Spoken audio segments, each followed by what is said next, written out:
minta bicara tentang parenting. Tapi kalau bicara tentang parenting itu lebih efektif kalau ada tanya jawabnya dan lain-lain gitu. Jadi saya juga tahu, saya menyadari bahwa yang hadir belum tentu yang sudah punya anak, ada yang masih single, ada juga yang sudah punya cucu. Jadi saya mau relevan kepada semua. Firman yang akan saya sampaikan, khotbah yang akan saya sampaikan, itu saya berharap bisa relevan kepada semua, bahkan bisa digunakan untuk parenting juga, karena ini sifatnya prinsip. Saya akan sampaikan hari ini akan bicara tentang uang, oke? Tentang uang, sukses dan uang. Jadi kita akan fokus kepada topik yang satu ini.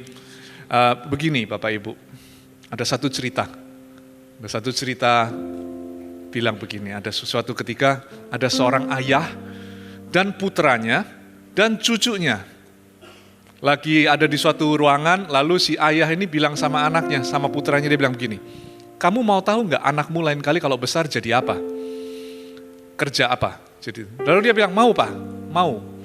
Lalu ayahnya bilang begini, mari kita ambil satu meja, di atas meja diletakkan 3 barang. Yang pertama adalah 1 botol anggur, lalu diletakkan di sampingnya ada sebuah Alkitab, lalu di sampingnya lagi satu stek uang tunai. Lalu ayahnya bilang sama putranya, dia bilang, kalau anakmu nanti menghampiri meja itu dan mengambil uangnya, maka kemungkinan besar dia akan bertumbuh menjadi seorang pengusaha atau entrepreneur. Tapi kalau dia ambil Alkitabnya, maka dia kemungkinan besar akan menjadi seorang yang religius, ya, rohaniawan. Mungkin jadi pendeta, pastor, romo. Lalu papanya bilang lagi, tapi kalau dia ambil 1 botol anggur itu, maka kemungkinan besar dia akan menganut kehidupan hedonisme atau kehidupan yang mencari kenikmatan. Lalu anaknya diperhatikan, anaknya maju ke meja itu, anaknya dengan 1 tangan dia ambil Alkitab, lalu dengan tangan satunya dia ambil uangnya dimasukkan ke dalam Alkitabnya, dengan 1 tangan yang free ini dia ambil botol anggur itu lalu dia pergi. Lalu papanya, si kakeknya itu geleng-geleng kepala dan mengatakan kepada anaknya, ternyata anakmu nanti akan jadi politikus.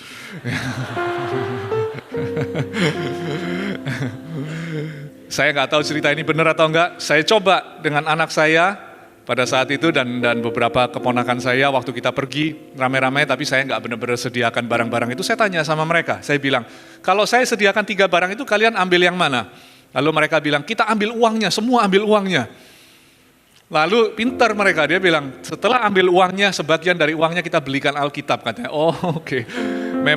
Memang buah jatuh tidak jauh dari pohonnya, betul ya? Mengikuti jejak orang tuanya. Oke. Bicara tentang uang Bapak Ibu. Uang adalah satu hal yang apapun yang kita lakukan dan siapapun kita, uang akan selalu ada di dalam pikiran kita, betul nggak?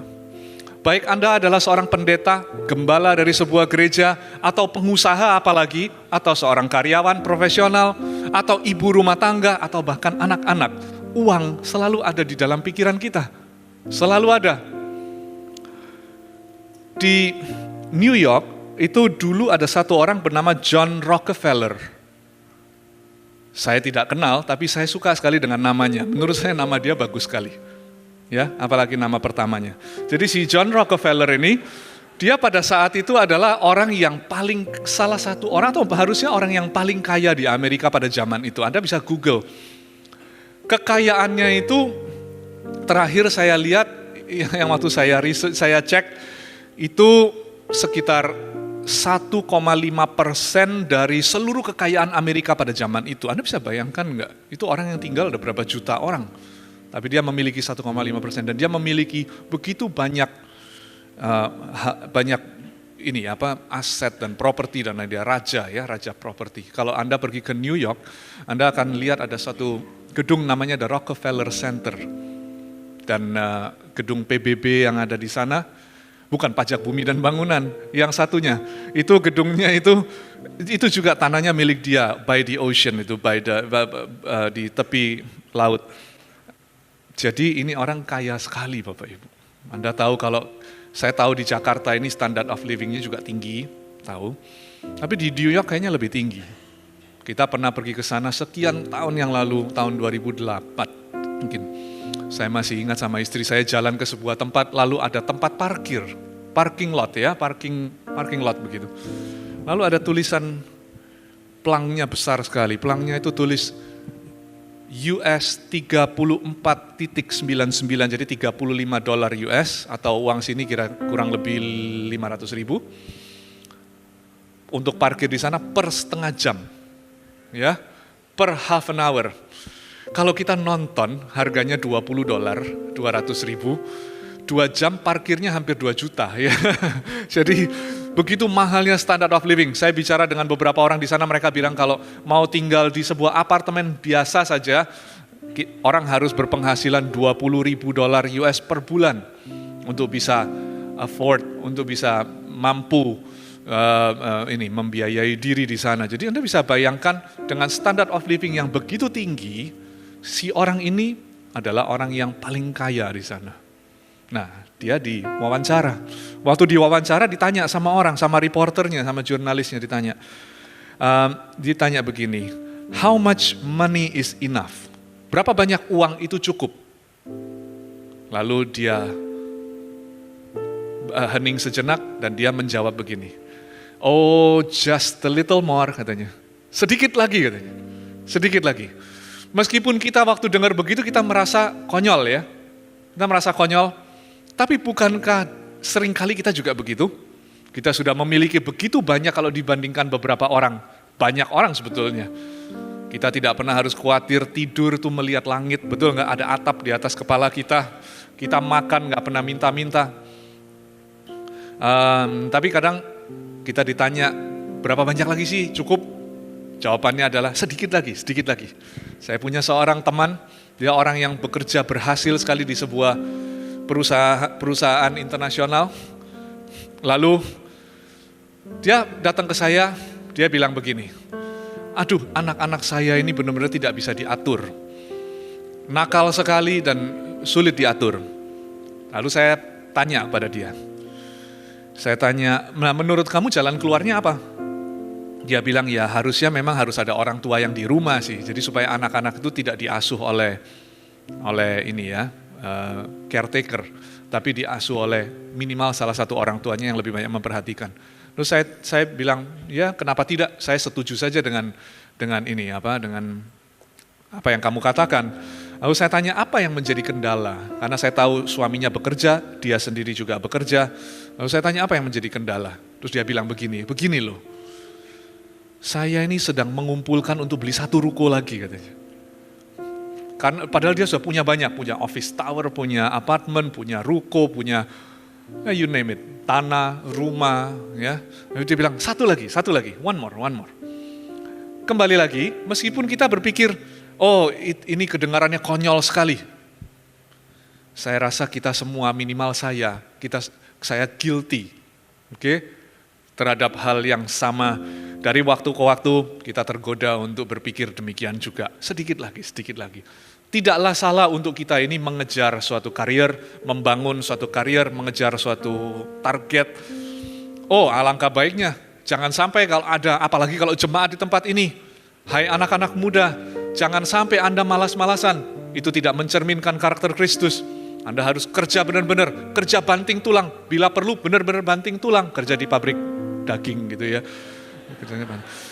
Ya, Anda harus kerja benar-benar dengan giat, apalagi selagi masih muda, masih kuat, harus mengumpulkan, betul? Makanya dibilang, katanya life begins at 40, kan begitu.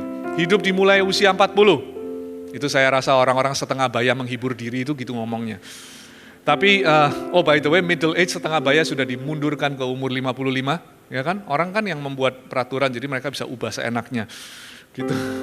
Tapi memang orang sekarang jauh lebih lifestyle-nya lebih youthful daripada dulu ya. Tapi orang bilang life begins at 40, kenapa begitu? Ya karena cicilan Avanza-nya sudah lunas. Lalu cicilan rumahnya yang dimulai usia 25, sekarang sudah masuk KPR tahun terakhir begitu. Jadi itulah sebab, jadi anak-anak muda di sini sekali-kali jangan firman khotbah ini diartikan untuk memberikan kita suatu alasan untuk kita bermalas-malas, bukan itu tujuannya, konteksnya bukan itu. Tapi hari ini kita akan lihat justru yang sebaliknya, kalau yang ada di dalam pikiran kita itu adalah uang dan selalu uang, apalagi kalau menjadi suatu cinta uang atau tidak cinta pun, tetapi identitas kita sadar atau di bawah sadar kita letakkan pada berapa banyak yang kita miliki, maka firman ini adalah buat Anda dan saya. Kembali lagi, meskipun kedengarannya konyol yang tadi kita bahas, tetapi kita sendiri juga guilty oleh hal tersebut. Uang adalah sesuatu yang sangat tricky, Bapak Ibu Saudara. Pada saat yang sama, uang sendiri itu tidak berbahaya. Uang sendiri sebetulnya bisa melakukan begitu banyak hal yang baik. Betul, hari ini kita bisa duduk di sini, kursi yang Anda dudukin dengan nyaman, itu juga dibeli dengan uang. Gedung yang bisa kita nikmati ini juga disewa, dibayarnya dengan uang. Jadi uang bisa melakukan begitu banyak hal baik. Tetapi trikinya, kalau kita tidak hati-hati, maka kita akan dengan sangat mudah jatuh cinta kepadanya. Nah, ini yang tricky. Dengan mudah sekali kita bisa jatuh cinta kepada uang. Oke? Dan pada waktu kita tidak bisa memanage-nya dengan baik, itu akan menjadi sesuatu yang merusak. Demikian juga kalau bicara dalam mendidik anak, salah satu yang harus dihati-hati, mendidik anak itu simple, Bapak Ibu. Simple. Meskipun kelihatannya susah, apalagi orang sering bilang zaman sekarang, kalau mendidik, jangan punya anak banyak-banyak, kalau mendidik anak sekarang, zaman sekarang itu beda sama dulu dan sebagainya. Sebetulnya tidak juga, karena Alkitab dengan jelas mengatakan, si Raja Salomo mengatakan, tidak ada yang baru di bawah matahari. Yang sekarang ada dulu juga sudah ada. Kalau Anda bilang, iya tapi sekarang pornografi ada di mana-mana, hanya satu klik aja sudah buka. Apalagi pressure dari kanan kiri dan sebagainya. Anda bisa bayangkan mendidik anak pada zaman Sodom dan Gomora kurang lebih kan. Jadi sebetulnya tidak ada yang baru di bawah matahari, semuanya sama. Jadi pergi dan penuhi bumi, punya anak yang banyak ya. Jangan takut punya anak karena alasan-alasan begitu. Kalau memang tidak siap itu tidak apa-apa. Tapi sebetulnya kita mendidik anak itu cukup simple. Artinya begini, kalau mendidik anak jangan kita berusaha untuk mengubah perilakunya. Yang berusaha kita ubah adalah hatinya. Karena Alkitab dengan jelas berkata, jagalah hatimu dengan segala kewaspadaan, dari sana terpancar kehidupan. Jadi yang kita target itu hatinya, bukan semena-mena perilaku, meskipun perilaku juga perlu. Apalagi kalau di usia-usia masih muda sekali, hidup itu dibagi 10 tahun Bapak Ibu. Dibagi 10 tahun, harusnya tidak genap 10 tahun, tapi untuk mempermudah kita anggap saja 0 sampai 10, 10 sampai 20, 20 sampai 30 dan seterusnya. Anda itu mempunyai kendali atas anak-anak Anda yang di bawah usia 10 tahun, kendalinya itu 100%. 100%. Seperti anak-anak yang tadi maju di depan. Mereka itu hampir 100% lah, 98%. Kita bilang sama mereka, minggu depan pentas ya maju ke depan. Oke mami, kan gitu kan. Kalaupun tidak mau kita bilang nanti mami beliin mainan. Oke mami, begitu ya kan. Kalau boleh pentas beberapa kali. Nah, jadi kita bisa kendalikan mereka. Kita beritahu mereka pindah sekolah. Mami sama papi mau pindah kota, ikut dia, nggak bisa objek, tidak bisa menawar, tidak bisa. Jadi itu 0 sampai 10. Tapi kalau 10 sampai 20 Anda mulai kehilangan kendalinya. Minimal menurut saya kehilangan separuh. Ya, separuh kendalinya udah. Makanya dikasih tahu, ayo ikut makan sama mami papi. Enggak di rumah aja.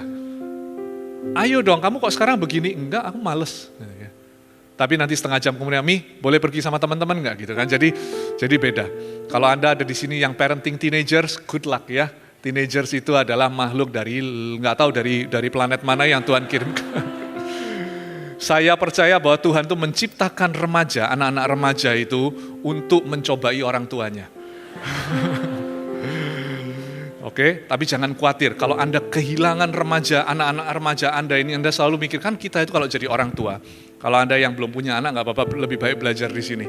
Kalau kita punya anak itu, kita melihat anak kita itu dari kecil, dari baby. Kita gantiin dia punya diapers, kita gedein dia, kita gendong dia, kita diompolin sama dia semua. Jadi kita melihat dia itu sebagai baby terus. Pada waktu dia usia sudah 16-17, kita masih bayangin dia seperti baby. Betul nggak? Tapi kenyataannya tidak demikian. Mereka sudah mulai besar dan mempunyai pendapat sendiri dan lain-lain. Jadi 10-20 kendalinya hilang sebagian, 20-30 kendalinya hilang lebih banyak lagi. Sisa 25% mungkin. Ya, Makanya itu kalau kita kasih tahu, aduh bawa pasangan yang kita tidak setuju, calon pasangan yang kita tidak setuju, kita beritahu mereka tidak setuju, kabur kan begitu kan, pergi ke tempat lain, ngilang gitu. Itu nanti usia 20 sampai 30 sampai 40 kendalinya hilang lebih banyak lagi, apalagi kalau sudah berkeluarga. Ya, udah hilang lebih banyak lagi. Nanti 40 sampai 50 gantian mereka yang kendaliin kita. Karena kita waktu itu sudah usianya 60-70, mereka yang kasih tahu kita, ayo mami pergi ke dokter A. Papi ke dokter B, loh kenapa kok beda? Ya kan penyakitnya lain. Apa sih? Nah terus, ya begitulah hidup ya. Begitu. Jadi parenting, tapi tetap parenting itu memang gampang-gampang susah. Tetapi sekali lagi, kita parenting itu target ke hatinya, kita mau menjadi teladan yang baik buat mereka. Dan salah satu hal yang harus kita teladani dengan baik adalah tentang keuangan. Kalau anak-anak kita melihat orang tua ini cinta uang, maka jangan heran kalau suatu ketika anak tersebut akan cinta uang. Dan kalau cinta uang, kata Alkitab itu adalah akar daripada segala dosa. Itu cinta uang, bukan uangnya, tetapi cinta uang. Saya doakan Anda sukses dan diberkati Tuhan luar biasa secara finansial. Tetapi saya juga berdoa, pada saat yang sama saya juga berdoa supaya hatinya tidak melekat pada uang yang akan Tuhan berkati Anda. Ya, itu yang akan kita pelajari. Jadi sekali lagi, money is tricky, meskipun dia tidak berbahaya, tidak directly harmful, tetapi kita itu bisa dengan mudah jatuh cinta kepadanya.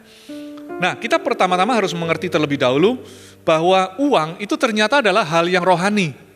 Meskipun kita sering berkata, oh saya kerja di dunia sekuler, gitu ya. Tapi uang itu adalah hal yang spiritual, hal yang rohani. Tuhan Yesus berbicara tentang uang lebih daripada topik apapun, topik lainnya. 15% dari semua kata-kata Tuhan Yesus yang tercatat itu berbicara di dalam topik uang. Bahkan lebih daripada surga dan neraka digabung. Dia berbicara lebih banyak tentang uang daripada dua topik itu digabung. Pertanyaannya, kenapa kok Tuhan itu begitu menekankan tentang topik yang satu ini, yaitu uang? Jawabannya, karena bagi Tuhan, sikap kita terhadap uang mencerminkan bagaimana sikap kita terhadap Tuhan. Oke? Cara ngetesnya paling bagus itu di sana. Makanya di mana hartamu, di sana hatimu berada. Kalau kita kehilangan sesuatu, kita akan kepikiran seharian ya. Kalau kita mengalami suatu kerugian, itu akan memukul kita seringkali lebih daripada hal-hal lain. Jadi sikap kita terhadap uang itu reflecting kita punya sikap terhadap Tuhan. Dan sebetulnya Bapak Ibu, semua yang kita miliki datangnya dari Tuhan dan seharusnya untuk tujuan Dia. Jadi sukses finansial yang sesungguhnya, yang sejati, datang bukan semena-mena dari mengumpulkan uang lebih banyak dan lebih banyak lagi, tetapi dalam mengikuti kehendak Tuhan di dalam keuangan dalam kehidupan kita. Nah pertanyaannya, saya ingin bertanya adalah bagaimana keadaan keuangan Anda hari ini? Apakah dalam keadaan baik atau tidak? Saya nggak tahu. Yang pasti beberapa pengusaha kalau saya bertemu, saya tanya gimana kabarnya? Pekerjaan gimana? Jawabannya lebih banyak yang mengeluh daripada yang tidak. Tentu kita berdoa itu akan berubah, harusnya akan berubah. Memang kalau negara lagi dirapikan, bersihkan, tentu ada masa transisi yang membuat orang adjusting, dan bukan cuma ekonomi negara menurut saya, itu juga karena memang dunia berubah sekali kan ininya, berubahnya drastis dalam waktu-waktu terakhir ini, yang tadinya semua masih menggunakan tenaga manusia, sekarang jobnya akan berubah, sekarang mulai e-money, teller bank dan lain-lain itu kan dipertanyakan nanti ke depannya gimana. Oke, kita mengalami suatu transisi perubahan yang drastis, betul. Tapi bagaimana dengan keadaan keuangan Anda? Apakah sekarang lagi sulit? Ya, karena keadaan keuangan seseorang atau di dalam usaha, di dalam pekerjaan itu kan seperti roda, kadang di atas, kadang di bawah. Tapi nanti kembali ke atas lagi gitu. Cuman seringkali juga bisa ada di bawah. Nah, apapun keadaan keuangan Anda, perhatikan beberapa prinsip yang akan saya bagikan. Yang pertama, mari buka bersama saya di kitab Maleaki. Kitab Maleaki adalah kitab terakhir di Perjanjian Lama, jadi satu kitab sebelum Matius. Mari buka bersama saya di kitab Maleakhi pasal yang ketiga. Saya akan bacakan ayat yang ke-10 dan 11. Poin saya yang pertama, di dalam kita bicara tentang keuangan, prinsip yang pertama adalah berikan terlebih dahulu kepada Tuhan. Bapak Ibu tenang, saya tidak diminta untuk bicara tentang keuangan dan kita juga bukan lagi fundraising. Saya juga tidak di sini untuk menggalang dana atau none of that ya. Don't worry, ini bicara tentang prinsip. Tapi prinsipnya tentu tidak akan lari dari yang satu ini. Yang pertama berikan kepada Tuhan. Tapi tentu kita nggak bisa ini ya. Kita nggak bisa langsung directly berikan kepada Tuhan kan. Tahu ada ceritanya yang ada 3 orang kumpul. Lalu mereka bilang aku mau berikan uang kepada Tuhan tapi bingung cara berinya gimana. Jadi mereka ngambil suatu basketnya dilubangin, mereka lempar uang ke atas. Lalu yang mana yang jatuh di basket itu, dengan basket itu mereka ambil yang mana yang jatuh di basket itu, itulah yang akan diberikan kepada Tuhan katanya ya. Yang kedua melakukan dengan cara yang berbeda lagi. Entah gimana basketnya dilubangin, uang ditaruh di dalam, lalu dikoyak-koyak, yang mana yang jatuh dan yang tersisa diberikan pada Tuhan. Yang orang yang terakhir pintar sekali. Dia ambil uangnya, dia bilang, aku lempar ke atas dan aku bilang, Tuhan yang engkau mau ambil aja.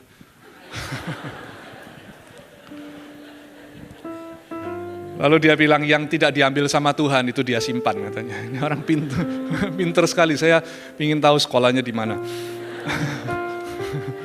Maksudnya anak-anak jangan disekolahkan di sana. Jadi yang pertama berikan kepada Tuhan terlebih dahulu. Cara memberinya terserah.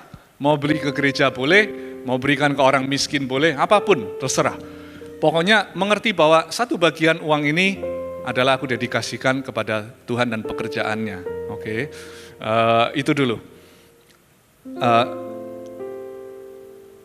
Prioritas kita sebagai seorang Kristen, seorang anak Tuhan adalah memberi kepada Tuhan dan pekerjaannya terlebih dahulu. Seringkali kita akan berpikir, tapi gimana cara berinya? Aku sendiri aja hidupnya ini sekali apa? Bahasa Jawanya bilang mepet sekali ya, mepet sekali. Jadi nyaris tidak bisa menghidupi diri sendiri. Gimana kok disuruh memberi? Kenyataannya Bapak Ibu, kalau hati kita setelannya itu sudah disetel untuk memberi, diset untuk memberi, kenyataannya adalah selalu ada yang untuk diberikan. Ini mujizatnya dan ini keajaibannya di sana. Keajaibannya di sana, asalkan hatinya itu mau, Tuhan selalu sediakan. Nah nanti pulang saya beri suatu pada Bapak Ibu suatu challenge, ya, satu challenge bukan flip the bottle challenge atau mannequin challenge bukan. Saya kasih satu challenge. Carilah satu orang yang Anda bisa percaya, lalu tanya kepada dia, kamu memberi perpuluhan enggak? Tanya begitu aja, oke? Kalau misal dia bilang tidak, ya nggak apa-apa, jangan dihakimi, jangan dikuliahi juga, biarin aja. Tapi kalau misal dia jawab, iya saya beri dengan rajin. Tanya pertanyaan kedua, kamu pernah kekurangan enggak? Tanya yang itu. Sejauh ini orang yang saya tanya, orang yang saya tahu, itu tidak pernah kekurangan. Ya, itu tidak pernah, itu ada di dalam prinsip Alkitab. Mari kita lihat di Maleakhi pasal yang ketiga ayat yang ke-10 dan 11. Ayat yang ke-10, bawalah seluruh persembahan perpuluhan itu ke dalam rumah perbendaharaan, supaya ada persediaan makanan di rumahku, dan ujilah aku, firman Tuhan semesta alam, apakah aku tidak membukakan bagimu tingkap-tingkap langit dan mencurahkan berkat kepadamu sampai berkelimpahan. Ayat ke-11, aku akan menghardik bagimu belalang pelahap, supaya jangan dihabisinya hasil tanahmu, dan supaya jangan pohon anggur di padang tidak berbuah bagimu, firman Tuhan semesta alam. Bagian terakhir mengandung sebuah janji. Sebetulnya tidak perlu ditekankan janjinya. Kalau orang mau memberi, apapun yang terjadi di akhirnya kembali atau tidak, yang penting hatinya benar-benar sudah diset untuk memberi. Berarti hatinya itu tidak mencintai uang tersebut. Nah, kembali lagi kita bisa berpikir, gimana caranya? Tapi kalau aku sih punya kerinduan untuk memberi, cuman gimana cara memberinya kalau sekarang lagi dalam tanda kutip sedikit kekurangan. Nah, Alkitab itu ada satu cerita yang menunjukkan bahwa kalau kita memang mau memberi, itu akan selalu ada yang cukup untuk diberikan.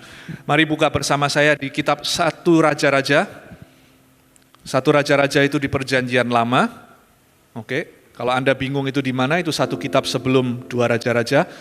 Jadi 1 Raja-Raja pasal yang ke-17. Saya akan bacakan dari ayat yang ke-7.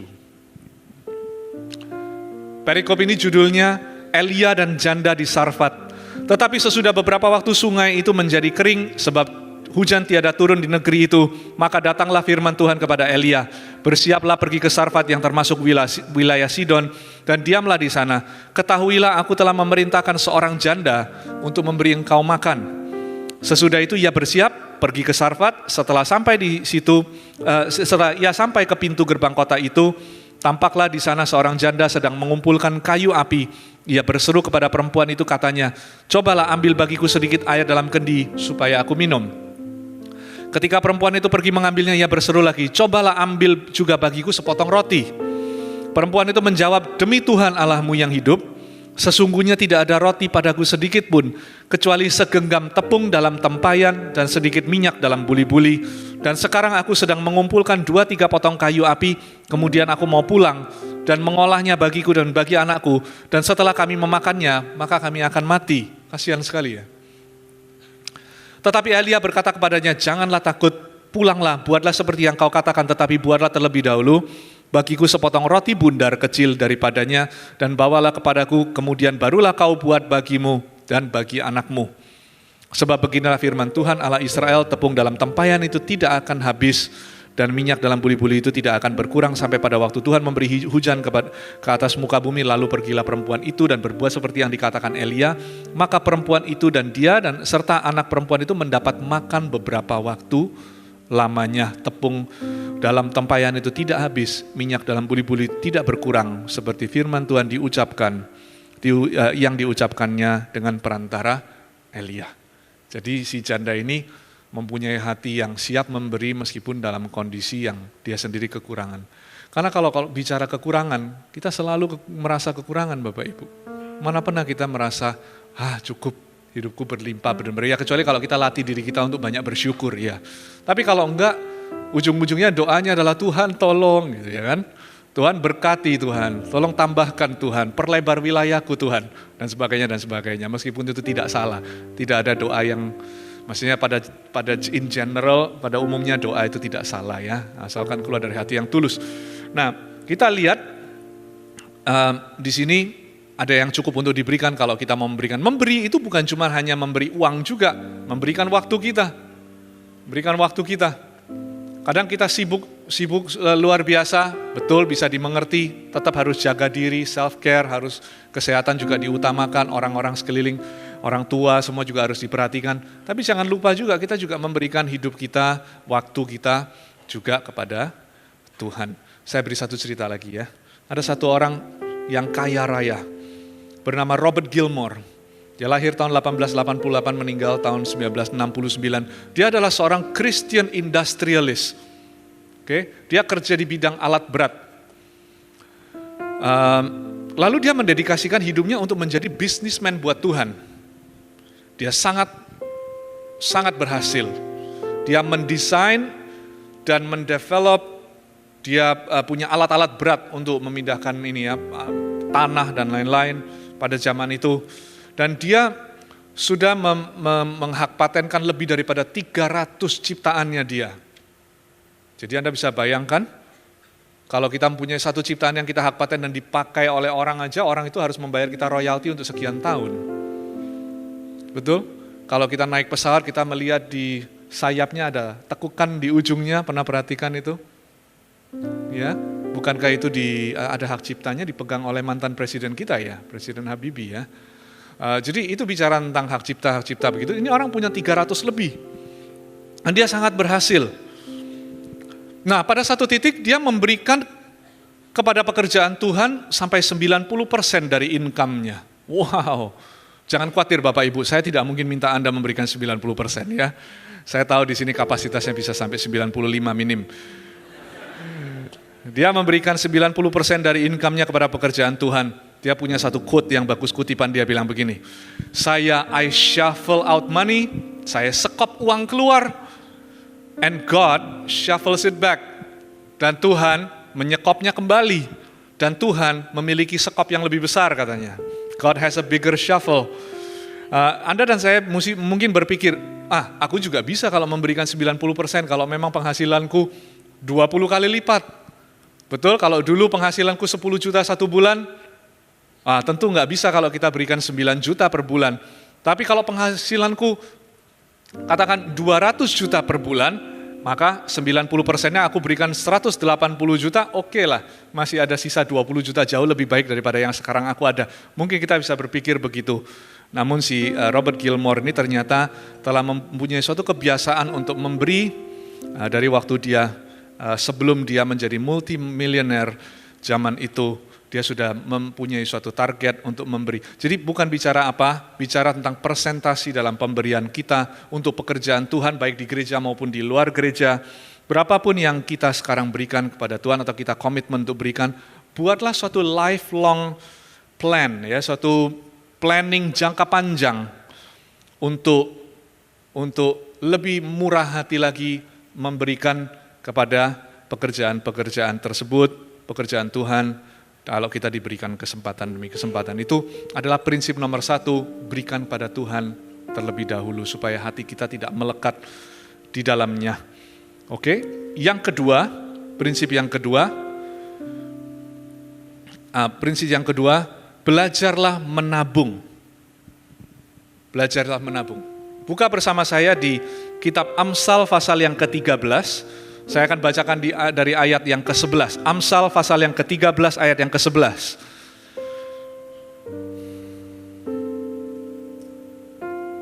Amsal pasal yang ke-13 ayat yang ke-11. Firman Tuhan bunyinya demikian. Harta yang cepat diperoleh akan berkurang. Tetapi siapa mengumpulkan sedikit demi sedikit menjadi kaya. Banyak orang datang ke saya bilang begini, mana ada orang kaya kalau tidak hutang? Saya nggak tahu, saya bukan di sini sedang lecture tentang ekonomi atau tentang, Anda mungkin bisa argue saya, silahkan. Saya hanya mengutip dari Alkitab saja. Alkitab dengan jelas mengatakan harta yang cepat diperoleh akan berkurang, tetapi siapa yang mengumpulkan sedikit demi sedikit menjadi kaya. Oke, ada orang yang kepingin cepat kaya, lalu jatuh di dalam perangkap. Ada orang terjerat dengan berbagai macam janji. Ada seorang kawan saya, baru habis semua yang dia udah usahakan selama puluhan tahun. Habis semua, bahkan minus. Sekarang dia harus bekerja minimal 10 tahun ke depan untuk membayar hutang. Karena dia tergiur untuk mengikuti investasi-investasi. Yang pada akhirnya berakhir, Anda tahu sendiri ceritanya beginian. Akhirnya berakhir, biasa kan, ikut investasi, merasakan suatu keuntungan yang unrealistic. Oke. 1 bulan bisa kembali sekian puluh %, dia merasa, wah luar biasa, di mana lagi bisa melipat kali gandakan uang seperti ini, lalu menjadi serakah, datang pergi ke saudara-saudara dan lain-lain, mau nggak uangmu kalau di sini dapat 20% per bulan, misalnya bilang, kamu mau nggak saya kasih 5% per bulan atau 10% per bulan, semua orang juga tergiur. Kita tahu sendiri bunga di bank 1 bulan cuma berapa, kalaupun Anda taruh di BPR dan lain-lain atau begitu paling 1,5%, 1% atau berapa saya entah, tapi pikiran 5%, 10%, wow luar biasa. Dia berpikir, baguslah aku beri kepada dia 10%, aku dapat sisanya. Tanpa harus bekerja, diberikan, mulai merasakan enak cepat. Dengan uang yang ada langsung dibelikan jam tangan yang harganya miliaran, diberikan mobil baru dan segala macam, karena dia berpikir inilah uang gampang. Ternyata suatu ketika, orang yang yang melakukan semua ini, ternyata lari, kabur, dicari, ditangkap polisi, sekarang urusannya jadi panjang lebar, masuk penjara. Ini terlalu sering kita dengar, saya sudah dengar berapa kali ini, terlalu banyak. Maksudnya kalau kita tergesa-gesa Bapak Ibu, tergesa-gesa, itu sering kali masuk di dalam perangkap, karena kita mempunyai hati yang menjadi serakah. Padahal Alkitab berkata, siapa yang mengumpulkan sedikit demi sedikit menjadi kaya. Ya, jadi hati-hati juga dengan hutang, itu prinsipnya kalau Anda mau menjadi kaya. Kita memulai perusahaan kita kurang lebih 20 tahun yang lalu, betul 20 tahun yang lalu, tahun 1999, saya masih ingat perusahaannya kecil sekali, sewa 1 ruko, waktu itu sewanya 1 tahun 7,5 juta. Kita bekerja, saya dan istri saya bekerja sendiri, staf cuma ada 1, yang lain semua kita kurir sendiri, antar sendiri, kerja bertahun-tahun, punya hasil, kita sewakan tempat lebih besar, Saya join dengan saudara saya. Lalu kita disiplin selama 5 tahun, Bapak Ibu pada zaman itu, setiap bulan cuma ambil gaji aja. Kalau ada pun dividen kita tidak bagi. Kita bilang kita tabung aja. Jangan terlalu mudah pergi ambil modal kerja. Oh, ngomong-ngomong saya tidak anti modal kerja. Jadi kalau di sini ada orang bank, ya, kalau ada orang bank, tolong kalau Anda mendengarkan ini dan misalnya Anda merasa tidak terima dengan apa yang saya sampaikan, Anda boleh cari saya besok malam. Ya, karena besok siang saya sudah pulang ke Surabaya. Kalau saya tidak ada, silakan cari gembala terdekat. Jadi kita disiplin untuk tidak ambil modal kerja dan lain-lain. Pokoknya sebisanya gitu, menabung dari sedikit demi sedikitnya, puji Tuhan. Pekerjaan itu kan seperti roda kan, ada kalanya tahun 2000 sekian itu pemerintah ganti, peraturan semua ganti, pekerjaan di bidang kita itu turun di paling bawah. Dari 200 perusahaan, 200 PT di bidang yang sama di Jawa Timur, itu semua tutup, kebanyakan tutup sampai sisa 40, dan bersyukur kita masih ada di dalamnya.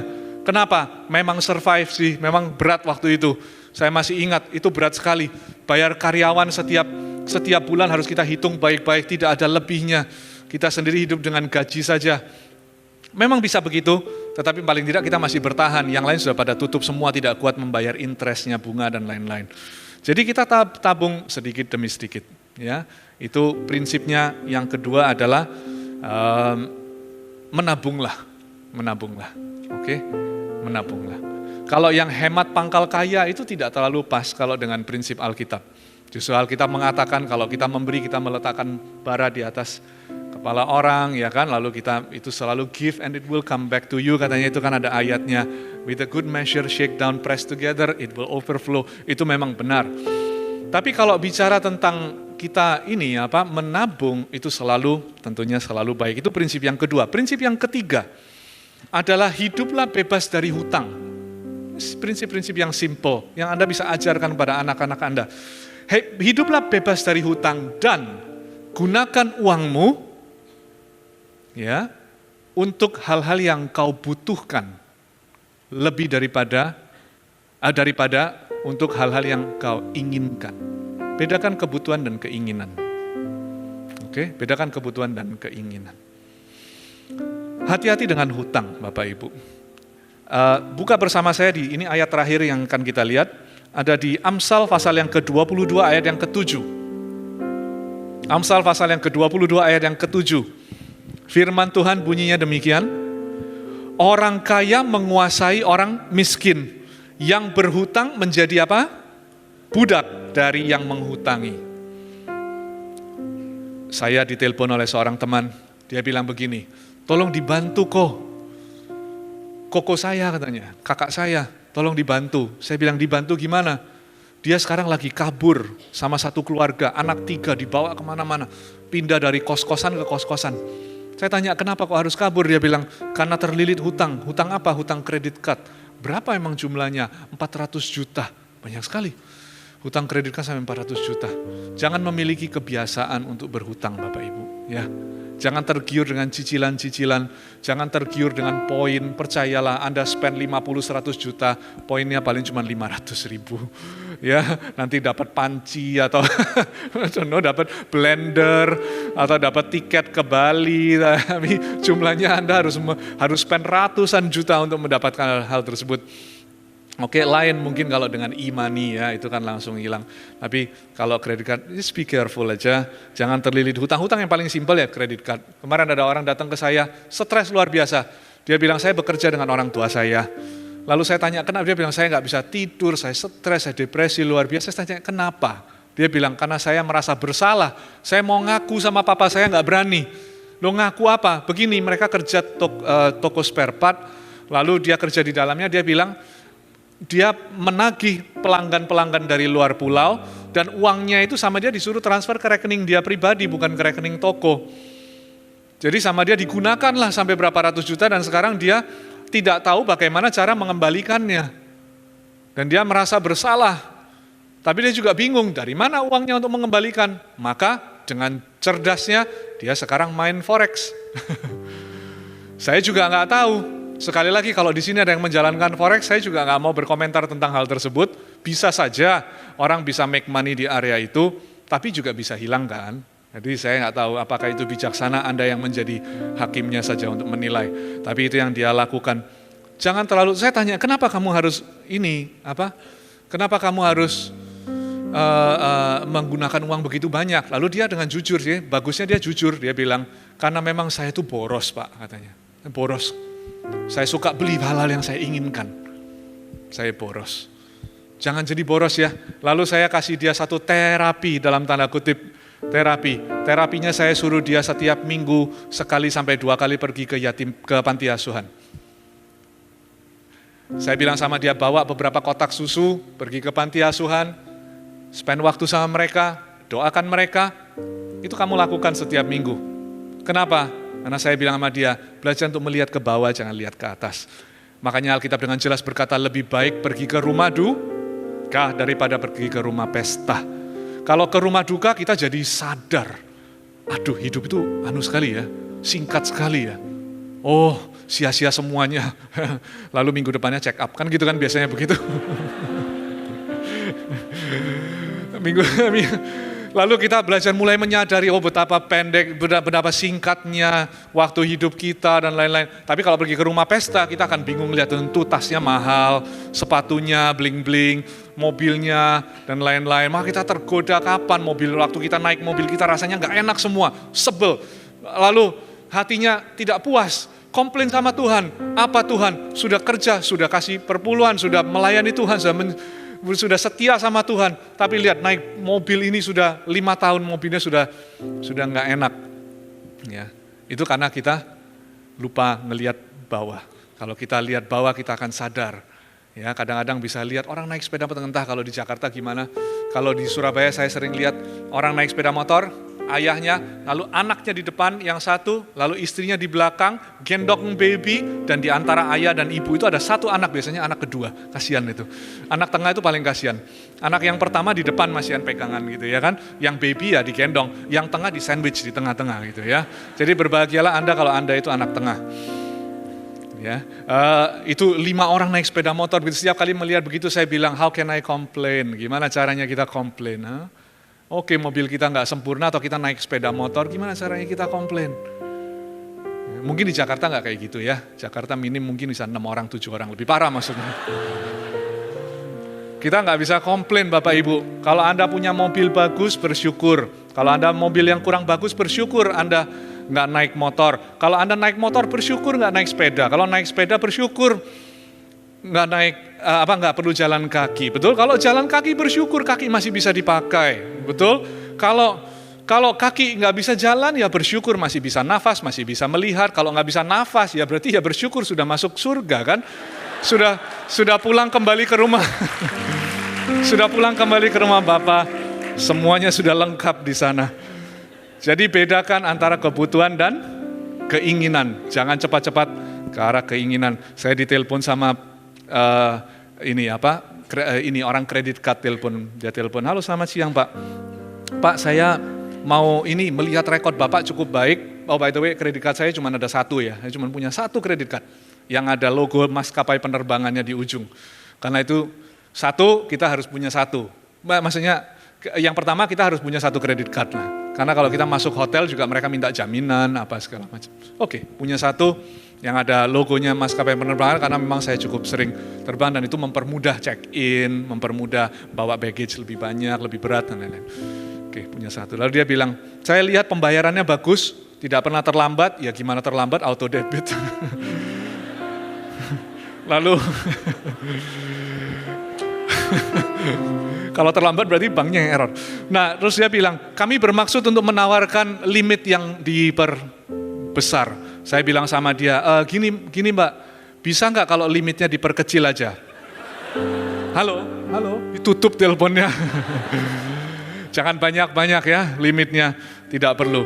Dan kita belajar untuk membedakan kebutuhan dan keinginan ya. Kebutuhan dan keinginan. Saya belajar untuk tidak tergoda dengan hal-hal seperti itu. Ya, boleh kita bisa menikmati hal-hal baik yang Tuhan berikan, tapi hatinya itu nggak mengingini itu, gitu ya, nggak mengingini.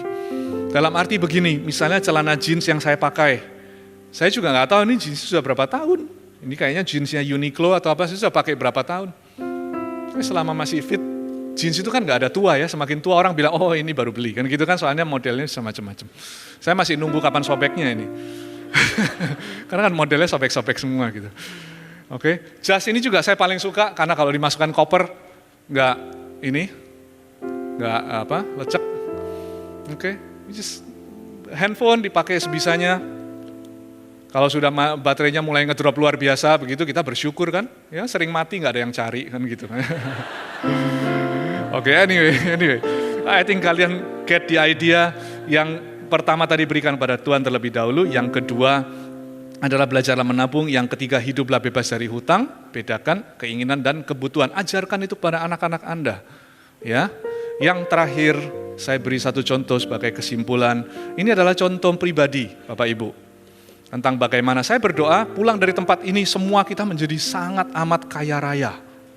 Ya, sangat amat kaya raya. Saya beri satu contoh ini, kesaksian pribadi. Sebisanya saya tidak mau memberikan kesaksian pribadi. Oke, sebisanya. Karena itu jebakan buat para pembicara.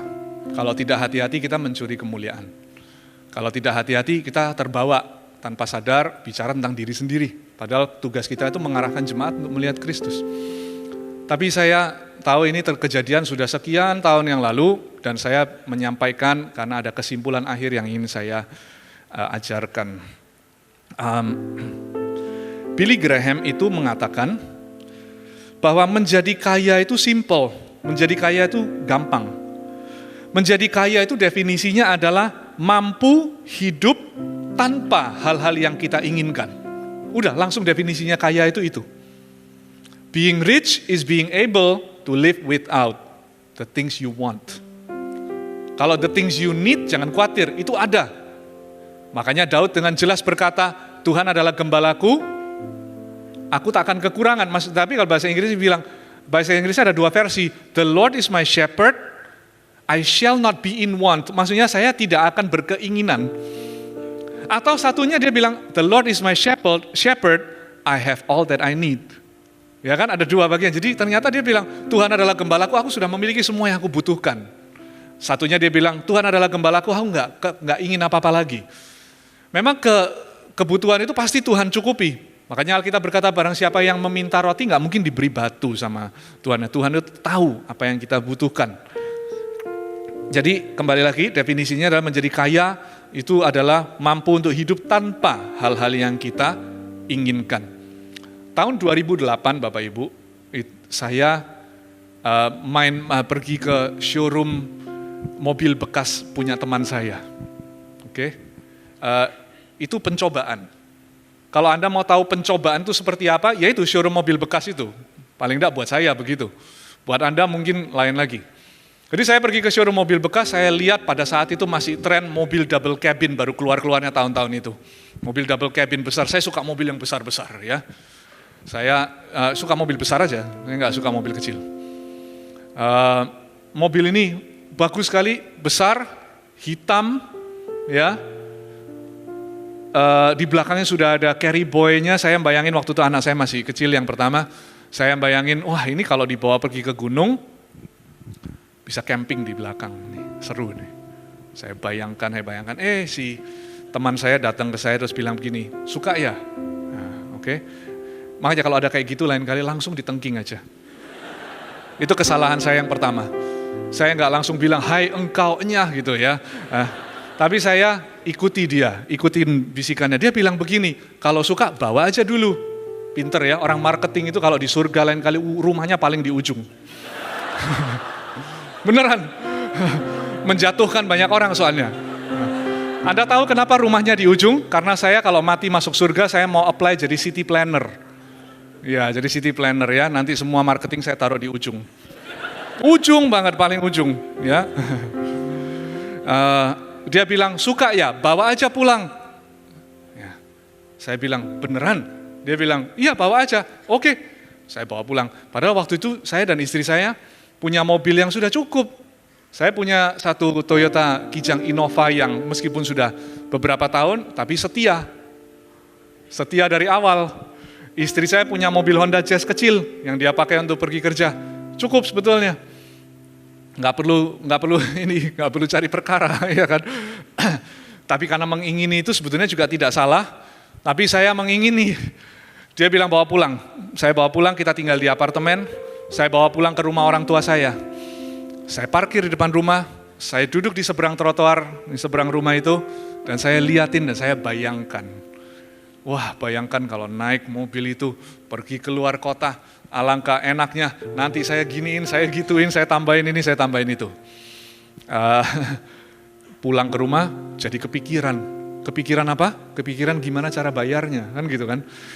Pulang ke rumah, pulang ke apartemen, mikir terus. Anda tahu, saya benar-benar kepikiran bagaimana caranya mendapatkan mobil tersebut. Anda tahu saya mikirin mobil itu sampai jam 2 pagi. Ya mulai mikirnya jam 1.45, jadi sebenarnya nggak lama-lama.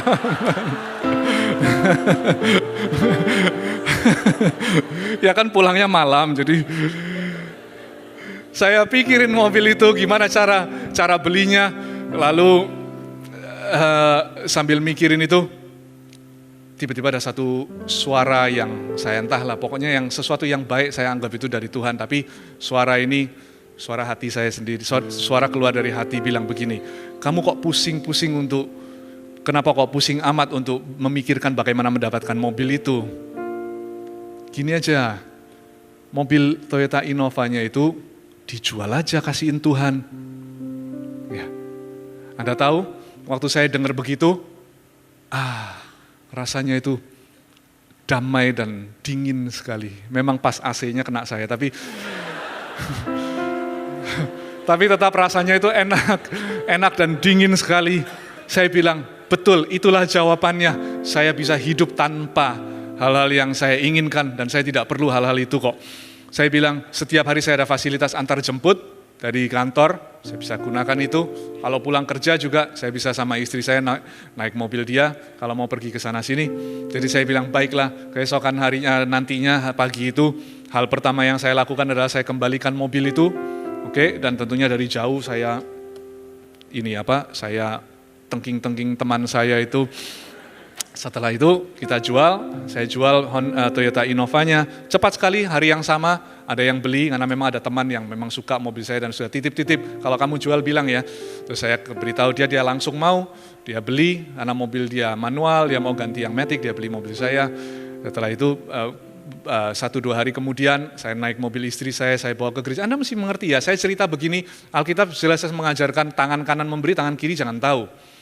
Bukan itu maksudnya ya, tapi ini sudah terjadi sekian tahun yang lalu, saya hanya menyampaikan supaya Anda bisa mengerti konsepnya dan juga siapa tahu melakukan yang sama meskipun dengan cara yang berbeda. Saya bawa itu pergi ke gereja, saya serahkan uangnya, saya genapkan, tambah sedikit dan digenapkan. Saya bilang beri kepada pekerjaan Tuhan, saya berikan ke gereja. Pulang dari sana Bapak Ibu tahu, keluar dari gereja saya merasa seperti orang yang paling kaya sedunia. Sungguh, bebas. I feel free. Enaknya. Pulang free. Saya bisa hidup tanpa itu. Ya nggak perlu kok. Ya nggak perlu. Kita perlu apa sih? Makan pokoknya 3 kali sehari. Gitu. Lebih dari itu ya bonus. Begitu banyak orang yang Tuhan taruh di sekeliling kita untuk kita bantu. Betul? Ada pembantu rumah tangga. Ada orang bilang, kenapa ya susah sekali cari suster, cari pembantu rumah tangga. Kalau Anda mampu, kenapa tidak kasih jauh lebih aja? Anda akan heran nanti kalau dia bekerja dengan Anda belasan tahun, ya kan? Ya belum tentu, tapi bisa jadi kalau Anda bisa melakukan. Ya, jadi itu yang dilakukan. Jadi saya pulang merasa benar-benar free dari mana? Dari belenggu mamoan, dari suatu ini loh. Itu yang memikir. Sekarang saya sama istri saya mikir gampang kalau jadi kaya itu. Kalau ingin sesuatu itu normal, itu manusiawi. Tapi kalau perlu ya nggak apa-apa beli. Kalau enggak, kita harus selalu murah hati. Itu yang membuat kita menjadi bebas dan sungguh-sungguh menjadi kaya. Setelah itu menjalani hidup itu jadi ringan. Mau lihat orang lain pakai apa, mau lihat orang lain punya apa, tidak terganggu sama sekali. Apalagi kalau kita tinggal di metropolis, kita akan selalu punya standar itu dan godaan itu.